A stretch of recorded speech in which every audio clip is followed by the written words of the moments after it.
श्री वशिष्ठ जी ने कहा, पूर्व काल में सृष्टि के प्रारंभ के समय भगवान ब्रह्मा ने संसार रूपी भ्रम के निवारण के लिए जिस ज्ञान का उपदेश दिया था उसी का मैं यहाँ वर्णन करता हूँ। यह जगत संकल्प के निर्माण, मनोराज्य के विलास, इंद्रजाल द्वारा रचित पुष्पहार, आकाश में कल्पित हुए पुष्प की भांति भ्रम द्वारा निर्मित हुआ है। मृत्यु काल में पुरुष स्वयं अपने हृदय में इसका अनुभव करता है। इस प्रकार जगत मिथ्या होने पर भी चिरकाल तक अत्यंत परिचय में आने के कारण दृढ़ता को प्राप्त होकर जीव के हृदयाकाश में प्रकाशित हो बढ़ने लगता है। यही इहलोक कहलाता है। जन्म से लेकर मृत्यु तक की चेष्टाओं तथा मरण आदि का अनुभव करने वाला जीव हृदयाकाश में ही इहलोक की कल्पना करता है, जैसा कि ऊपर कहा गया है। फिर मरने के अनंतर वह वही परलोक की कल्पना करता है। वासना के भीतर अन्य अनेक शरीर और उनके भीतर भी दूसरे दूसरे शरीर, ये इस संसार में केले के वृक्ष की त्वचा के समान एक के पीछे एक प्रतीत होते हैं। वस्तुतः इस संसार में कोई सार नहीं है। न तो पृथ्वी आदि पंच महाभूतों के समुदाय है और न जगत की सृष्टि का कोई क्रम ही है। ये सब के सब मिथ्या है। तथापि मृत और जीवित जीवों को इनमें संसार का भ्रम होता है। यह अविद्या रूपिणी नदी ही है जिसका कहीं अंत नहीं है। यह विभिन्न धाराओं के रूप में फैलती हुई शोभा पाती है। मूढ़ पुरुषों के लिए यह इतनी विशाल है कि वे इसे पार नहीं कर सकते। श्री राम परमार्थ सत्य परमात्मा रूपी विशाल महासागर में बारंबार वे पुरानी और नई सृष्टि रूप असंख्य तरंगे उठती और विलीन होती रहती है। इस समय ब्रह्मकल्प का अवयवभूत 72वां त्रेतायुग चल रहा है। यह पहले भी अनेक बार हो चुका है और आगे भी होता रहेगा। यह वही पहले वाला त्रेतायुग है और उससे विलक्षण भी। ये जितने लोक हैं वे भी पूर्ववत हुए हैं और उनकी अपेक्षा नवीन भी है। इसी प्रकार तुम श्री राम भी अनेक बार त्रेतायुग में अवतार ले चुके हो और भविष्य में भी लोगे। मैं भी कितनी ही बार वशिष्ठ रूप में उत्पन्न हो चुका हूँ और आगे भी होऊंगा। हमारे ये सभी रूप पूर्व के तुल्य होंगे और उनसे भिन्न भी। इस बात को मैं अच्छी तरह जानता हूँ। सभी प्राणी कभी धन वैभव, बंधु बांधव, अवस्था, कर्म, विद्या, विज्ञान और चेष्टाओं में पूर्व कल्पों के समान होते हैं और कभी नहीं भी होते। रघुनंदन, इस संसार में सदा अच्छी तरह पुरुषार्थ करने से सबको सब कुछ मिल जाता है। जहाँ कहीं भी किसी को असफल देखा जाता है वहाँ उसके सम्यक प्रयत्न का अभाव ही कारण है। साधन के परिपक्व होने पर हृदय में जैसे चंद्रमा से शीतलता युक्त आह्लाद प्राप्त होता है, उसी प्रकार सच्चिदानंद परमात्मा की प्राप्ति रूप अतिशय शीतल आनंद का उदय होता है। यह आत्यंतिक आनंद पुरुष के प्रयत्न से ही प्राप्त हो सकता है, अन्य हेतु या प्रारब्ध से नहीं। शास्त्रज्ञ सत्पुरुषों के बताए हुए मार्ग से चलकर अपने कल्याण के लिए जो मानसिक, वाचिक और कायिक चेष्टा की जाती है वही पुरुषार्थ है और वही सफल चेष्टा है।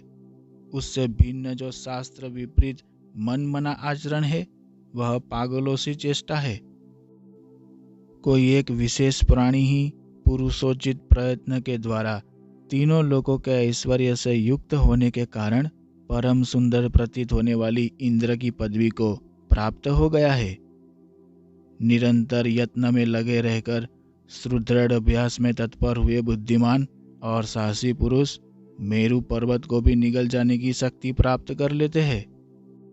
श्रुति, स्मृति आदि शास्त्र से नियंत्रित पुरुषार्थ के संपादन में जो पुरुष का उद्योग है वही मनोवांछित फल की सिद्धि का कारण होता है।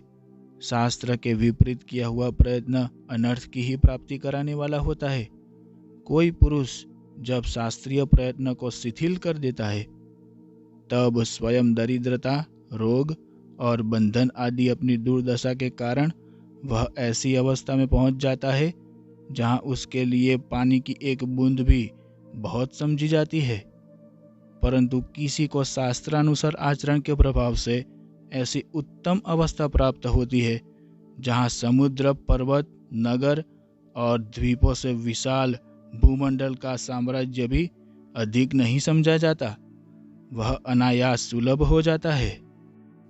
शास्त्र के अनुसार मन, वाणी और शरीर द्वारा व्यवहार करने वाले अधिकारी पुरुषों के समस्त पुरुषार्थों की सिद्धि में उत्साहपूर्वक प्रवृत्ति ही प्रधान साधन है। मनुष्य केवल मन से किसी वस्तु की इच्छा करता है, शास्त्रानुसार कर्म से नहीं। वह पागलों सी चेष्टा करता है। उसकी वह चेष्टा केवल मोह में डालने वाली है, पुरुषार्थ को सिद्ध करने वाली नहीं। जो यह कहते हैं कि देववश फल में विपरीतता भी आ जाती है, तो उनका कथन ठीक नहीं, क्योंकि अपना पूर्वकृत कर्म ही फल देने के लिए उन्मुख होकर देव कहलाता है। उससे अतिरिक्त देव नाम की कोई वस्तु नहीं दिखाई देती।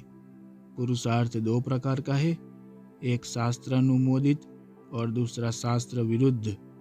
इन दोनों में से शास्त्र विरुद्ध पुरुषार्थ है, वह अनर्थ का कारण होता है, और शास्त्र मोदित पुरुष परमार्थ वस्तु की प्राप्ति में कारण है। यह पूर्व जन्म का पुरुषार्थ मुझे प्रेरित करके विशेष परिस्थिति में डाल देता है।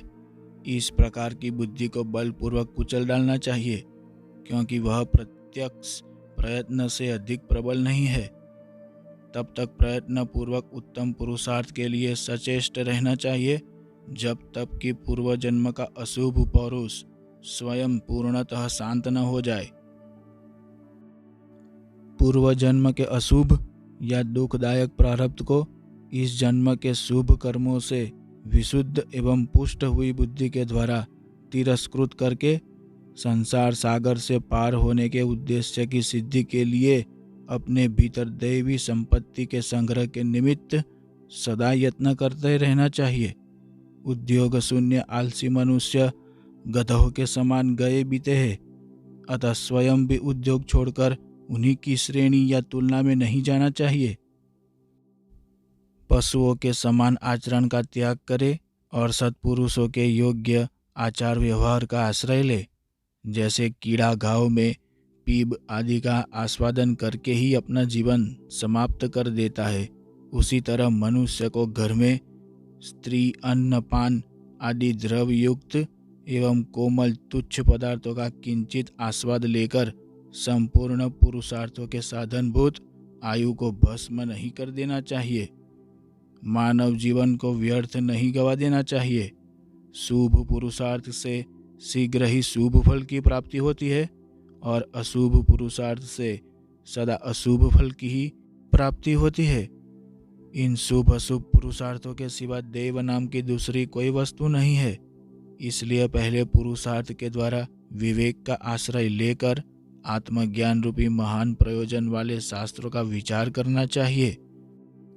निरंतर कल्पित क्रीड़ाओं के कारण अत्यंत चंचलता पूर्वक बाल्यावस्था के व्यतीत हो जाने पर दुखी और गुरुजनों की सेवा में समर्थ बाहुदंड से अलंकृत यौवन अवस्था प्रारंभ हो जाए, तभी से मनुष्य को पद पदार्थ के ज्ञान से विशुद्ध बुद्धि होकर सत्पुरुषों के संग से अपने गुणों और दोषों का विचार करना चाहिए। तात्पर्य यह है कि विचार पूर्वक दोषों को त्याग करके गुणों को ग्रहण करना चाहिए। श्री वाल्मीकि जी कहते हैं, भरद्वाज, मुनिवर वशिष्ठ जी के इस प्रकार प्रवचन करने पर वह दिन व्यतीत हो गया। सूर्यदेव अस्ताचल को चले गए तथा उस सभा के लोग वशिष्ठ जी को नमस्कार करके सायंकालिक कृत्य करने के लिए चले गए और रात्रि व्यतीत होने पर पुनः सूर्यदेव की किरणों के साथ ही उस सभा भवन में आ गए।